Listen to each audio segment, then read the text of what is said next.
அனைவருக்கும் வணக்கங்க. நான் ஒரு 8 மந்த்ஸ்க்கு முன்னாடி கவர்மெண்ட் ஸ்கூல் யூனிஃபார்ம் ஆர்டர் எடுத்து தைக்கிறத பற்றி வீடியோ போட்டிருந்தேங்க. அதுக்கு வந்து ரிப்பீட்டடாக ஒரே கொஸ்டின் தான் கேட்டுக்கிட்டே இருந்தீங்க. அவங்கவுங்க ஊர் பேரை போட்டு சொசைட்டி எங்கே இருக்குது, அட்ரஸ் எங்கே இருக்குது, இந்த மாதிரியே கேட்டுக்கிட்டு இருந்தீங்க. எல்லா மாவட்டத்துலேயும் உள்ள சொசைட்டி அட்ரஸ் எனக்கு எப்படி தெரியும்.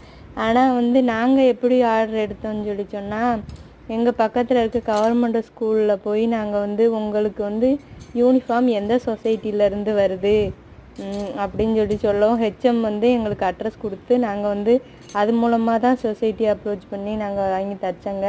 அதுபோக எல்லாத்துக்கும் உள்ள ப்ரைஸு எவ்வளோ வரும் தைக்க அப்படின்னு சொல்லி கேட்டுக்கிட்டே இருந்தீங்க. நான் வந்து 8 மந்த்ஸ்க்கு முன்னாடி வந்து தைச்சிக்கிட்டு இருந்தேன். எனக்கு வந்து இப்போ வந்து நான் கன்சீவாக இருக்கிறனால 6 மந்த்ஸாக நான் வந்து இந்த வேலையை விட்டாச்சு. அதாவது சொசைட்டியில் ஆர்டர் எடுத்து தைக்கிறது இல்லை.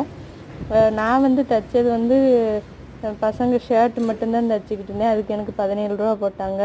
அந்த ரேட் மட்டும்தான் எனக்கு தெரியும். ஏன்னா இப்போ வந்து ரேட் வந்து மாற்றிருக்காங்க இந்த வருஷம். அதனால நான் இன்னும் சேலரியே வாங்கலை. நான் வாங்கினதுக்கப்புறம் உங்களுக்கு சொல்கிறேன்.